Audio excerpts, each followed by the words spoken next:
Equity Mate. I will say this about investing. Everything you do learn is cumulative. What I learned at 20 is useful.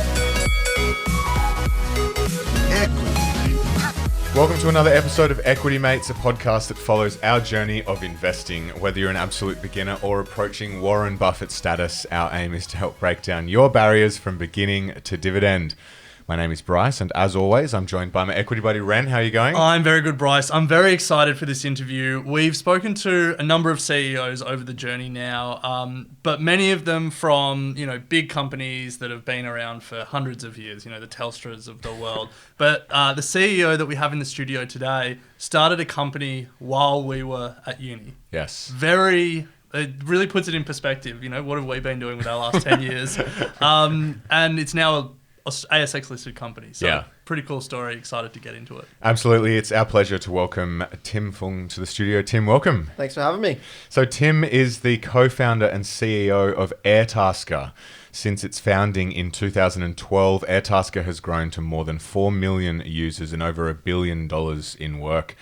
Airtasker, as Ren said, is trading under the ticker ART, and it listed on the ASX in 2021. I remember it very clearly, and we're excited to unpack the story and your journey, Tim. So welcome. We're really keen. Sweet. Let's crack in, Ren. Let's do it. So, Tim, whenever we have a CEO in, we like to start by having them describe their company in their own words. So, what is Airtasker? Sure. Airtasker is an online marketplace that connects people who need work done with people who want to work. Pretty simple business model. We're addressing the local services space and bringing e-commerce to local services. And I think, when you kind of think about how people buy physical products, it's kind of crazy because buying physical products is super slick and sweet and fast. But when you think about how people buy local services, it's generally like, oh no, should I just do this myself? Should I ask a friend? It's really stuck in the ice age. Yeah. So I think Airtasker is bringing that simple e-commerce, but at the heart of what Airtasker does is creating jobs for people. So creating working opportunities and creating that flexible labor market, which we think is going to be a big part of the future. Well, I've used Airtasker, but more for the traditional jobs, get the couch cleaned, I need to move my house, can you come and pick up my mattress, those sorts of things. But when researching this interview, there are a couple of niche jobs that appeared on the platform: spider catching, installing trampolines, Lego instructors. What are some of your favourite niche or outer left field jobs that have popped up over the years? Oh, look, we're getting thousands of jobs a day now. So, of course, at Airtasker, we've got an internal Slack. Sure, holy crap, does anyone see this thing that's going down at the moment? So we've got tons and tons of different stuff. I actually really like some of the stories which sound like they'd be really nichey, but actually when you deep dive into them, they're not that nichey. One of them that we found is trampoline assembly. I think if you're a parent leading up into Christmas, you're probably aware of this, but literally you can see the Google trend and the Airtasker trend just growing Wow. as we head into Christmas. And we've got this one guy who's the trampoline whisperer, who basically does 10 Gs a week in trampoline assemblies leading up to Christmas. So wow. It's a huge, I know it sounds so nichey, and I think this is one of the things that Airtasker does, give the opportunity for some of these nichey things to not become so nichey.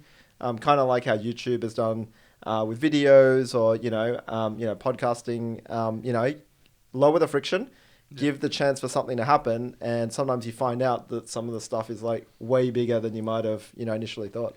You could front run that on the app and kind of say, hey, everyone who's on the app, we know leading into Christmas trampoline installation is big. If that's you, get ready, trampoline installation is coming, and I might be I could give that a crack. Yeah. Totally. I mean, I think that it's kind of like any other market. It's really useful to share data with the people in the marketplace, because that helps them, make decisions and match, themselves with the best jobs available. So for example, during all the lockdowns, of course, the demand for labor dropped. People are at home and they can't do so much work. When it started to really heat back up again, which it did in Q2 of this financial year, we had to get back out there and kind of tell people holy crap, jobs are increasing at 15% a week. We need people to come back into the market. So it's kind of similar to a stock market. You got to show and share the data with people so that they know how to participate. Yeah. Yeah. So, as we've said, Airtasker is now listed, and from memory, you guys had like a crazy first 2 days. You shot up massively. I guess first part of the question is, how was that experience? But then the second part is, obviously, we've had 6 months to a year where the market hasn't loved tech and unprofitable tech, and Airtasker's fallen as a result of that. So I guess, how's it been being a public CEO, going from those elation of those first couple of days and then the tech sell-off that followed? Yeah, I think that the first couple of days, the stock went up to, I think, like $1.80 or something from 65 cents. So it was pretty crazy. But I think we all kind of thought that was a bit, it was a bit crazy. And so it's always nice to feel loved. But, we were actually looking at that more with probably concern than with like elation, because we want to make sure that we've got a sustainable stock price that lets everybody like share in the value of Airtasker, but not to become like a meme stock or something like that. Yeah. It was kind of, it was a combination. Of course, it's always good to feel loved and to see, a whole bunch of charts going up and to the right and all that, but probably a little bit more concern there. Do you get annoyed by the investment bankers? Are you like, we left a heap of money on the table? Well, not really, because it was like, it depends on which kinds of people you're trying to get to invest in the company. And, I think it's probably fair to say that we had a fair bit of like retail investors. The cap table became like mainly retail investors after that. And that kind of means that the share price can go up and down much more kind of like with higher volatility. And so, we really want to have, of course, like a whole bunch of awesome independent investors, but we do want to like build out that base of institutional investors who spend the time to analyze the business and really put a sustainable valuation on the company. So let's have a chat about growth and global expansion. And over the last couple of years, your revenues almost doubled, going from 14 mil in 2019 to 27 mil in 2021. What have been the big drivers of this?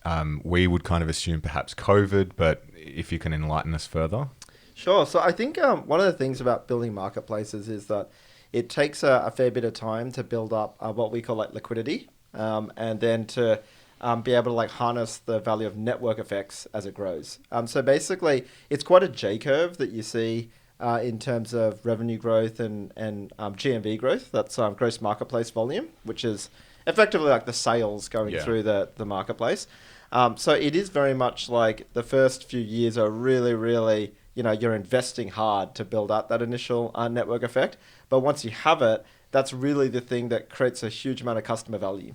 As the network effects grow, more people are in the marketplace, you get access to more skills, you get access to more services as a result.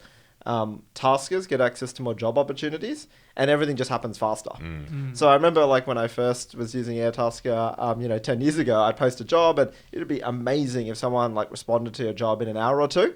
And that was still like way better than, what typically happens if you use, the yellow pages or something like that. But now if you use Airtasker, in many cases, you'll get an answer in like 90 seconds. And so I think that's a huge part of what's driving the customer experience, and that's a big part of what's driving the scale. Yeah, nice. Yeah, we've never tried to scale a marketplace business, so I'm only not speaking from experience here, but it does feel like one of the hardest businesses to try and scale, because you've got to keep that balance right, and if it gets out of whack, it can go wrong very quickly.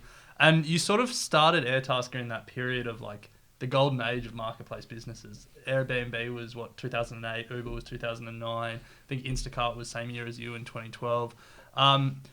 And we see marketplaces try and start today and they struggle to cut through. So was it just right place, right time for you guys, or was there anything that you did different? I think we do think a lot about marketplaces at Airtasker, and one of the things that I spend most of my time doing is working on our marketplace principles and the architecture of the marketplace. And there are a few things that make Airtasker unique compared to, I think, a lot of the companies that sort of, you mentioned back in 2008 to 2012, there were a lot of folks that sort of started, and only a fraction of them actually built a sustainable business.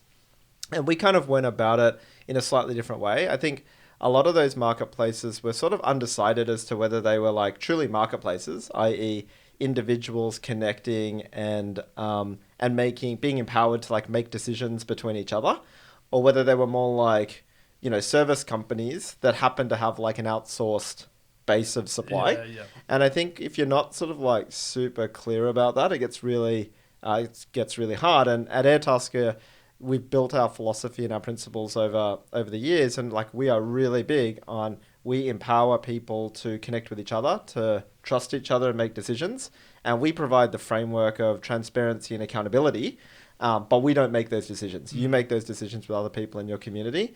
And I think it turns out that model scales pretty well. Yeah. Like it's a sustainable business model as well as like a good service. But yeah, I think it's when you get kind of confused about that. Yeah. Like, are you a marketplace or are you a business? Because you know, every business is two-sided in one way, right? Like, you know, if you're Nike shoes, you're a marketplace, you know, in the sense you got to buy leather and rubber to make shoes, and you also sell, you know, something to customers. You could argue, oh yeah, we're a marketplace. We're like connecting rubber sellers with shoe wearers, you know. But like, there's sort of a line where at some point you're not a marketplace anymore, and you're kind of like a traditional company. Yeah. Yeah, that's been a big part of it. Yeah. Well, there's a whole employment law conversation about where that line is, and you know, like Uber and all of them have been having that conversation over in the States. But yeah, I think we can safely say that Airtasker is... Oh, for sure. I mean, like when, you know, we don't even see a lot of the tasks that happen on our platform, but I think one of the things that we did kind of think about in a bit of a contrarian way was, you know, you hear a lot of people kind of start with the negative. They're like, oh, if you let people do things, couldn't someone come over to your house and just like slap you in the face and walk away? And it's kind of like, you know, I think that is possible. That is always possible. You know, you could get into an Uber and the driver just slaps you in the face and drives you somewhere else. That is in theory possible. But one of our like beliefs is that like people, you know, are much better than you intuitively assume. And so if you empower people, put them together, make sure it's transparent, and make sure there's like a loop of accountability, so that like, you know, you have to be held accountable for your actions. That stuff turns out pretty good, and you don't actually have to control people and like tell them what to do, and that was one of the core tenets of what we built at Airtasker. Yeah. So Tim, there's the freelancer marketplace, incredibly crowded, as we kind of just started alluding to. Freelancer, Fiverr, Upwork, TaskRabbit, you name it. How do you think about competing in this space, and how would you define what your long-term competitive advantages are? Yeah, so, you know, you mentioned some of these names like Fiverr and Freelancer, and of course, you know, you've got TaskRabbit and maybe High Pages and people like that in different spaces as well. Airtasker is actually like quite unique compared to all of those models. So if you look at like Fiverr and Freelancer and stuff, similar sort of like software platform, but different customer proposition and different base of supply. So mainly like Freelancer and Fiverr, etc. Their proposition is get it done cheaper by someone who's in a in a different locale that has lower labor costs, and so by definition, like the supply base tends to be overseas, and the proposition is mainly about like price. So that's like quite different to Airtasker, which is playing in local services, and it's not about price. It's mainly about convenience and access to skills that you can't do yourself. And then you've got things like TaskRabbit in the US and the UK. And that's quite different again, because they are a bit more like an agency model. Like they vet and interview all of the rabbits on their platform, and so I think that's good in one way, that you can kind of have some predictability over, this person's been to university or they've got a certain degree or something like that. But of course, it reduces the range of skills. So if you're like, hey, I really need someone to translate a document from like Hebrew to Japanese, you're unlikely to find that person, in a smaller base of people like with TaskRabbit. Whereas on Airtasker, it's an open community marketplace, so you will find that person. And then you've got things like High Pages and Oneflare, which is we recently acquired, which run a different model to that, which is more facing businesses as opposed to individuals like on Airtasker. So I think there's definitely some different categories there. In terms of competitive advantage, I think one of the biggest competitive advantages of Airtasker is the community that we've built. So as you build network effects, it becomes harder to replicate those network effects elsewhere. which obviously keeps people sticky to our platform, and that's part of what they love and what we love.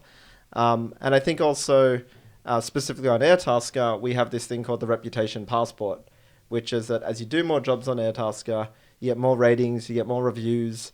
You're uploading verified, trade licenses and stuff to our platform, and of course that means that you're building your brand on Airtasker, and that really creates a better customer experience, which is a bit of a competitive moat. Yeah. So you mentioned high pages there, and we've spoken to the CEO Robbie just a few months ago now, and it feels like very similar to what he's trying to do. What you're trying to do is you're obviously competing with each other in some instances, but it's mainly competing with like that offline, the fridge magnet with the local tradie, or like writing down the tradie's number that's on their car as they're driving past. Like that feels to be like where the majority of the total addressable market still is. Yeah, I think it's really interesting as well in terms of competitors, which is like, I know Robbie and the High Pages guys well, and I think they're doing a good job. But I think that it's almost like kind of going to a newfound land, and we've got this tiny little farm on one side of the newfound land, and High Pages and others have this tiny farm on the other side of the newfound land. And it's like, we don't really have to concern ourselves with each other, because there's honestly just so much opportunity in this space. It's a $52 billion opportunity in Australia. It's a $500 billion opportunity in the US, UK, and Australia combined. So I don't think looking at our competitors is anywhere near as important as just build a good product, get customers to like what you're doing, and basically try to bring more individuals into the Airtasker movement. Well, on that point, you mentioned the US and the UK, and you haven't just stayed in Australia, you've expanded overseas. Correct me if I'm wrong, but New Zealand, Singapore, UK, US, are they the four? And Ireland. And Ireland. Oh, nice. Okay, nice.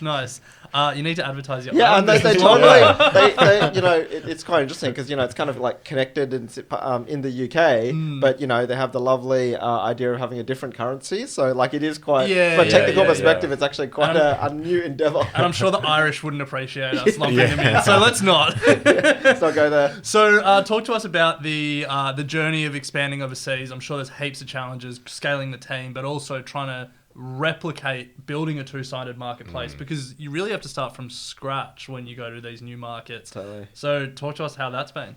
Yeah, so the first thing is really interesting is that for good or for bad, there's no one doing Airtasker in any of those countries that you mentioned. Okay. Like, for us, we're kind of like, this is kind of like, somewhat obvious business model, I guess. It's like, this should exist. Like, most people now are like, yeah, why not? Why wouldn't you have a marketplace where you just connect with people in your community and get stuff done? But in all of those countries, it's pretty blue ocean.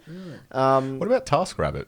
Yeah, so as I mentioned, I think TaskRabbit is like really much more like this agency model. So if there's like a specific thing that you want, like if you're, I don't know, need someone to help with like moving a home, or like a fortnightly apartment clean, for sure, I think we're competing with TaskRabbit on that. But if you need anything that doesn't fit into one of those like specific categories, if you need trampolines being built, TaskRabbit don't have a category. Totally. For that. Yeah. And actually, I do have a theory on that, which is like, it's really hard to know what the size of stuff that doesn't exist inside a category, like how big that is. Yeah. But it's easy to know that cleaning is cleaning. Yeah. It's hard to know, it's like, what is the summation of spider removal, possum in light fitting, clean leaves from gutter, boxes, like what is the sum of that? And it's just hard to get your head around it.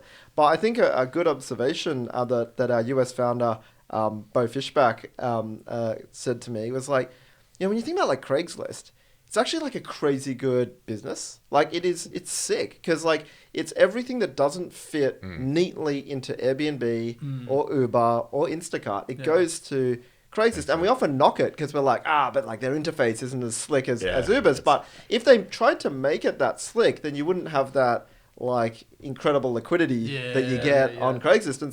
And one of the things that we say in terms like Craigslist is like sick, like it's a sick product. Like get on the Craigslist, like that's what it's at. Is there a bit of echoes of Gumtree in Australia with that as well? Just that sort of like catch-all for everything else? Totally. So I think that Gumtree and Craigslist are actually really, really interesting business models.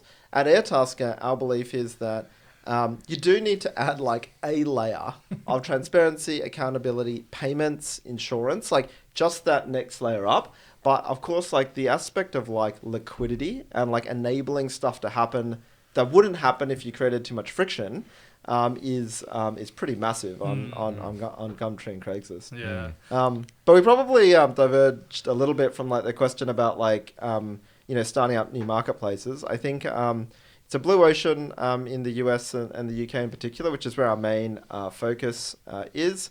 I think one of the biggest challenges is, yes, we are starting, you got to start a marketplace from what we call like 0 to 1. Like, how do you do that? I think what's been good about Airtasker is we've now done it in Australia. And so, when we were doing it in Australia, it's more like, can it be done? Is this a thing that, will work? Now we kind of know that, hey, if you get it to this kind of scale, this is how it starts to play out. And so one of the biggest jumps was starting the second country, which is, that was a huge jump for us. Like, can it be done again? And so we went to the UK. We've invested in that market for a couple of years now. And what's really awesome is it's now actually like becoming a really meaningful chunk of Airtasker's revenue and marketplace volume. And so we're like, crap, like we're kind of at second stage there, like sweet as, like, this is something we've got to really invest into. And so that gives us even more confidence to go into like a whole new country like the US and do that again. But it's definitely, it's a pretty crazy journey to go back to the start again. Yeah. Well, speaking of the US, it's particularly interesting to us given that you have a sort of focus on four key cities being Atlanta, Kansas City, Dallas, and Miami. So why target these four cities? So the genesis of actually launching into the US was we acquired a company called Zali. It's got a crazy backstory where the CEO of eBay was on their board. Ashton Kutcher and Kleiner Perkins put $15 million into the company, and it just went absolutely ballistic about 10 years ago. And Bo Fishback, the founder, is still running it 10 years later, which is awesome. But actually, the reason why we're in those cities is because they were really focused on Kansas City and Dallas. And that's because Bo's from Kansas City. Okay. So there's nothing more. Right. Nothing more. Very strategic. Very strategic. But in terms of moving then into like Miami and Atlanta, I think what was, of course, some of it is finger in the air. There's no way you're going to be able to like predictively know this is the exact right decision to be making. So you only want to spend a certain amount of analytical time on making these kinds of decisions. But for us, we saw there's really high adoption of other services in those two cities. And also that they're not those top two tier cities. They're not New York and San Francisco and Los Angeles. Yeah. And one of the advantages of Airtasker's model is that we don't have to go and set up a whole bunch of like fixed infrastructure like Instacart and Uber and some of these companies which need physical stuff on the ground. And so it made sense for us to go after second tier cities first. Yeah. Nice. Has that been your only acquisition? So actually we acquired a company called Oneflare yesterday. Oh, nice. Yeah, that happened yesterday. That's pretty wild. Heard it here we first. did a trading halt yesterday. Acquired Oneflare, which is Australia's third largest marketplace for local services. There's of course folks like Airtasker, High Pages, and Oneflare was the number 3. So we've brought Oneflare into the Airtasker family. Billy Tucker, the CEO of Oneflare, has joined Airtasker. And it's a significant increase in our volume in Australia. It adds about 30% in addition of the customers to our platform. And I think we timed it right in terms of getting the acquisition right, because Oneflare is an incredibly high quality company. They had a lot of investment from Fairfax and Domain and some other like just rock solid venture capitalists. But I think that they just didn't achieve the scale in the time that it took. And with equity markets tightening up, we had the opportunity to bring them into Airtasker. And frankly, I'm like just super stoked to be working with Billy and the CEO of Oneflare to go to the next level. Awesome. Cool. So they're more like plumbers, electricians, more qualified tradies? Is that? Yeah. So I mean, the strategic rationale was threefold. I think first was strengthen network effects. So you have bigger marketplace. It means that customers get access to a wider range of skills. It means all of the service pros, the service providers on the platform, they get access to more customers, and you match stuff better. So more people means you find the right person for you more even faster. The second thing was to unlock the trades and home improvement and professional services category for Airtasker. So we slowly started to see that happen organically. Like people go into Airtasker now and there are tax consultants and lawyers and all this kind of stuff on Airtasker already.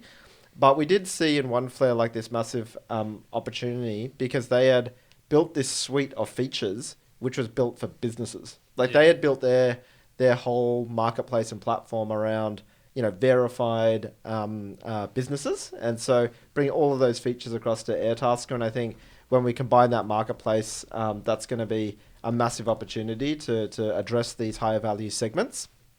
And then the third rationale for it was like one platform. So, when you have a marketplace, one of the biggest cost aspects is you have to, like the minimum barrier to entry is you have to spend a lot of money building a software platform, payment systems, the post-to-task flow, offer management systems. And of course, that's duplicated across Airtasker and Oneflare. So we bring that together and we can really focus those people that are working on the two platforms on just one awesome platform. So Tim, before the break, I feel like we've covered a lot of ground in this interview. From we started Airtasker, listing, some of your expansion overseas, the competitive set. But the one big question that we always have when we think about these marketplace businesses is you can find a service provider on the platform, but how do you keep that relationship on platform rather than them just exchanging phone numbers and doing it off platform? So I imagine you've got teams of people thinking about this question and trying to improve that. So can you talk us through how you face into that challenge? Yeah, so I think one of the things about Airtasker up until, probably about 12 weeks ago is that we were entirely focused on that first transaction. And we spent the first 10 years really cultivating that and focusing on that. And that was what was important to us. And it turns out that we could build a really sustainable and strong company just off the back of that.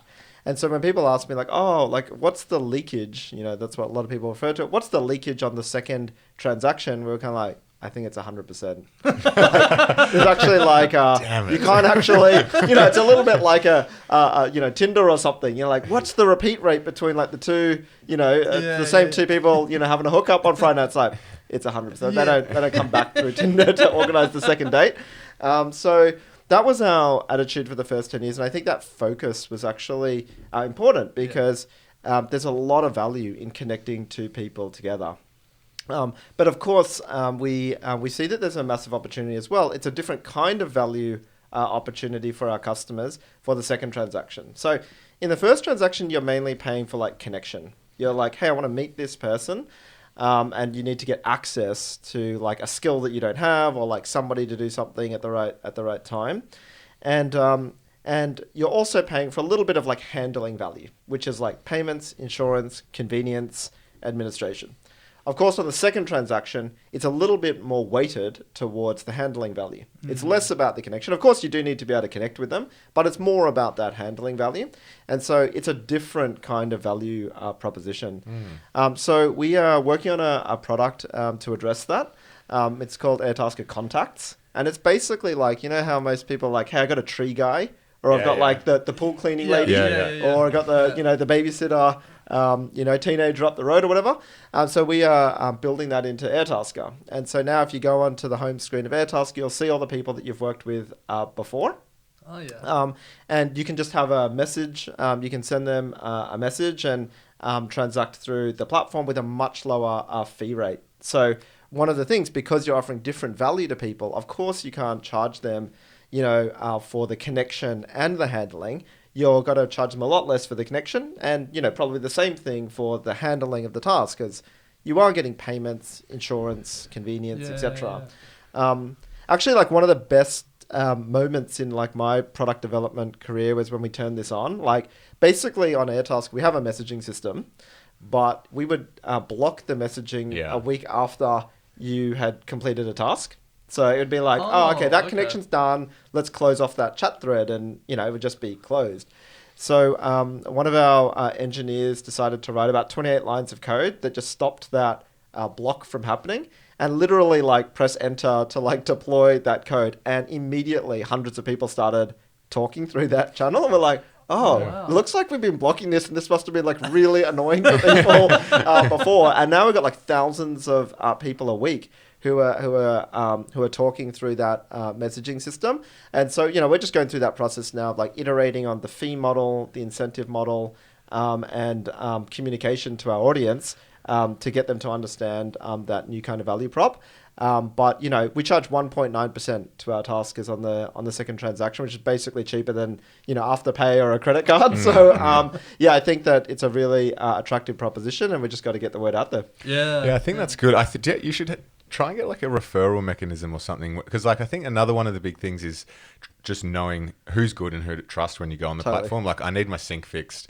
I type it in, and then you get all these quotes, and you're just like, how do I actually know who's good or not? But if Ren has had his sync fixed and he's like, I have a guy, it might be in his contact list, but how can everyone get rewarded for Ren referring my guy? Okay, don't hold me to this like no, specific we are feature. recording. Don't hold me to this specific feature of the product roadmap, but it is my desire to have it so that you can like give a nickname to the person in your contacts list, so you can have your pool guy, Bryce's pool guy, Ren's tree guy, and be able to refer them, because that is how people talk, right? You're like, hey, you got a tree guy? I need a tree guy. Yeah. And Ren trusts him, so I'm going to trust him, and we're going to get it done. Totally. So it's definitely like it's a whole new area and a whole new value prop for us, but it's pretty exciting what we're seeing so far. Yeah, nice. Yeah, that's cool. Yeah. I mean, if you need any more advice, let us you know where to We come. can do like product road mapping live on a podcast. It's badass. Most transparent company we've ever seen. That'd be fun. So Tim, you're obviously incredible Australian success story. You founded the business less than 10 years from listing on the ASX. Like, that's an incredible story, a story that we're pretty envious of.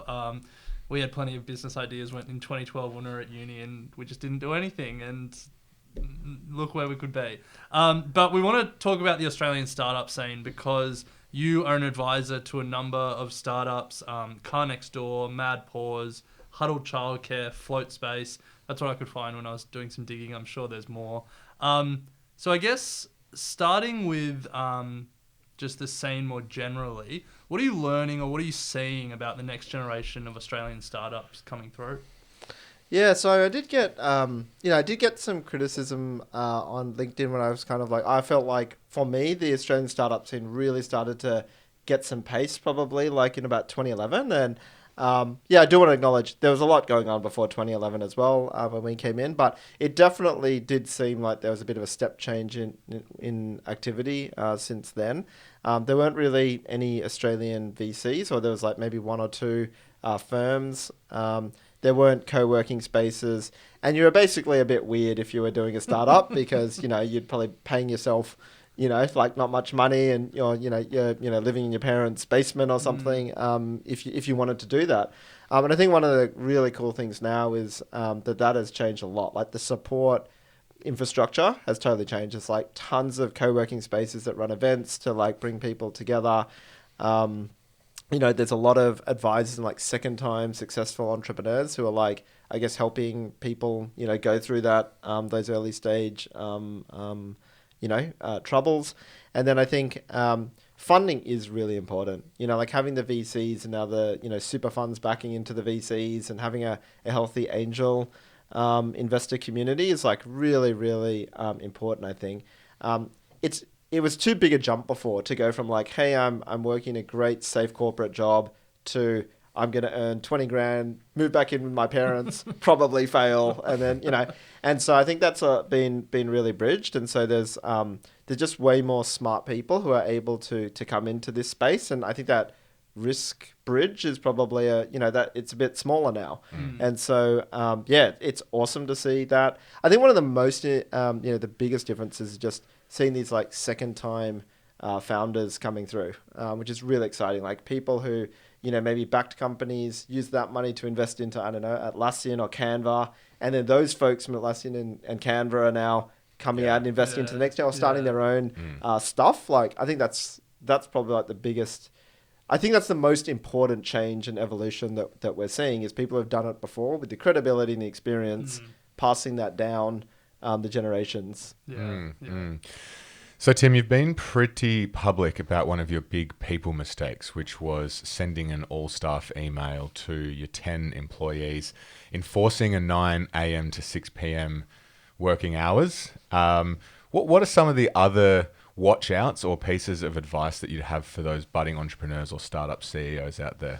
Oh gosh, I reckon there's like so many mistakes that I've made along the way. I guess one of the most important things that I've been thinking about more recently is actually about like catching people doing the right thing and actually giving people positive feedback.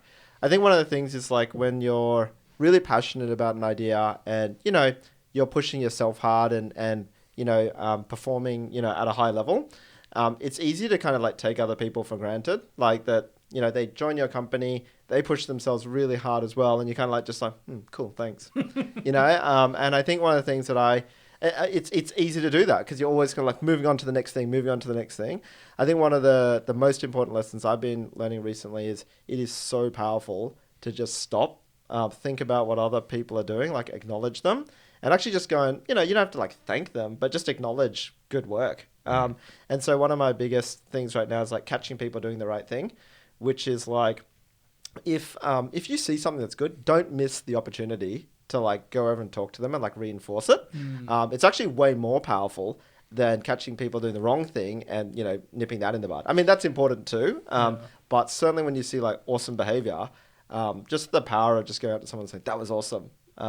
It's great for them. It's also really, really great for the culture and the business. Yeah, I can imagine that. Bryce and I, before Equity Mates, both worked at large corporates. I don't want to speak to your experience, but I definitely know that at the large company, you can often feel like, did anyone say that? Yeah. Or like, does it matter? Yeah. So I think, even when it's like a small thing, even when it's like, hey, the way you explained that was like super clear and precise. Awesome. Because people just don't know. And it could be that the bosses in these, it's probable that the bosses in these big companies, they do think the work is awesome. They are watching other people, but they probably just don't have time to stop and, take note of it. Yeah. No, I agree. I think certainly many instances in corporate world where when it does happen, I just clearly remember the power of how it made the team feel. And I think it's something that we're conscious of here as we grow a team, as well as celebrating those small things and making sure that the team feels like they're contributing. Totally. That's good. But the mistake about the email to all staff on the working hours, that's probably trumps like the ultimate embarrassing mistake of all time. Why regret? Was there big pushback or like? There's definitely pushback, but it's also just naive. Like when you think about like if you get told to do something, and you're like you're a software engineer or you're a data scientist, you can work at like 100 different places. Just like I'm kind of smart enough to know when I need to work, and I'll let you know when that's right. I think that if you do give people feedback, it's absolutely fine. When you are trying to like pull people into line or like change behavior, that's fine. But you got to share context. It's got to be like, hey, I observed this, and do you agree on that? Yeah, you do. Cool. Then here's some feedback. But to just come out of nowhere and be like 9 to 6, beat your desk. They'd be like, but I don't understand why. Like, why is this important? It's like, why not 603? Like 603, okay, So it was it's just a bit naive, and I think we just missed the point, really. Well, it obviously didn't hurt you in the long term because you've managed to grow the team beyond 10 and scale a pretty amazing business, and we're really excited to see what's next. We do like to turn, I guess, to the future to finish the interview, and so. If you think short term, next 12 months or so, what does it hold for Airtasker? What's in the product pipeline? Obviously, there'll be things you can't tell us, but what can you tell us? Sure. So I think we have really two buckets of strategic priorities at the moment. So starting with our home market, Australia, really going to be focused on opening up new categories and segments. And so That's Oneflare, integration of 70 new team members into Airtasker, and really addressing this like trades, home improvement, professional services space. And then contacts, which we spoke about before, which is like really unlocking the second transaction. So that's what we're focused on in Australia, where we've got network effects, we've got scale, and we're really looking at those big S-curve opportunities to add on top of that. The second area for us, a second strategic focus for us, is creating new marketplaces. And really what we're trying to do there is do exactly what we did in Australia and get them up to that level of scale, but to repeat that in the US and the UK. US, like super early stage. And so that's actually a lot of fun, the kinds of marketing tactics we do there. But the UK is actually becoming like a meaningful part of Airtasker. So, that one's really growing up. We've got to focus and be a bit more disciplined in that market. But, in the United States, we're still doing some pretty crazy stuff. We just bought the biggest billboard in Missouri, and we put the poo emoji on it, which was pretty cool to get some attention. But Why? We wanted to, it's got 700,000 people driving past it every day on the Kansas City freeway. Oh, you don't need to convince me about the billboard. I mean, why the poo emoji? So we wanted to talk about it's actually quite strategic in some sense, because what we figured out in the US is it's really highly competitive if you're trying to tell people hey, use Airtasker for a plumber or for an electrician, because there's lots of places you can find a plumber or an electrician, but Airtasker is the only place that can clean up your dog's poo in the yard. It's the only place that you can get someone to clean your effing garage, so we've got the effing emoji on there as well. And it's the only place where you can find someone to organize you an epic birthday party. So it was really about our competitive advantage is the long tail of services. What better way to express that than with the poo emoji? I like that. That's great. So, thinking about Airtasker right now, what's the biggest risk, do you think? I would say, I don't really think about the world so much in terms of risks, but I guess what are the downsides? What are the things that keep me up at night?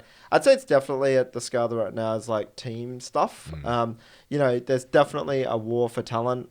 We talked a little bit before about how the public markets, which we're in, have probably already kind of taken the valuation hit, but the private markets seem to be going swimmingly. And so you've got this dichotomy of where hiring is, going crazy in the private markets. In the public markets, I think most tech and growth stocks are probably we're going to be managing cash burn and stuff. So I think it'd be hiring, making sure we've got the best people in the team. We're creating a value prop for employees that is just makes them want to come to work every day and serve the Airtasker mission.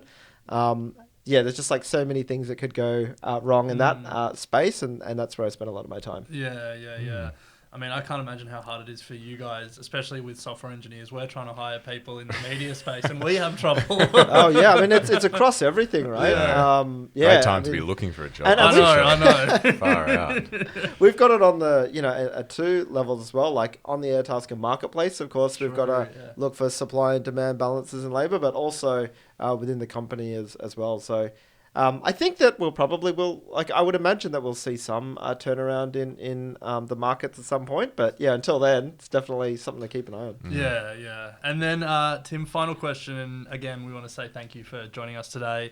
We're long-term investors here at Equity Mates. We like to think about, businesses changing over years and decades even. So if you think about Airtasker in 10 years, what does success look like? I think... our mission at Airtasker is to empower people to realize the full value of their skills. In pursuit of that mission, what we're trying to do is create a way for people to have income opportunities, no matter what skill that they have. And so if you kind of have a look at what's happened in physical, e-commerce for physical products, there's been, there's kind of an evolution of eBay and Amazon, and now you got Shopify, which is sort of doing the distributed model. And at Airtasker, we want to do all of that, because I think all of that is in service of people being able to make an income from their skills. Awesome. Well, Tim, thank you so much for coming in, sharing your journey, the journey of Airtasker. It's been inspiring, motivating, and I've thoroughly enjoyed it. And I'm probably speaking on behalf of renters as well. So I'm sure the community will have taken a lot of value from that, and there's an open offer if you want to sit in the hot seat and get them to ask you some questions I'm down. at reporting time as well. So thank you so much for your time. We appreciate it. Awesome. Thanks for having me. I will say this about investing. Everything you do learn is cumulative. What I learned at 20 is useful.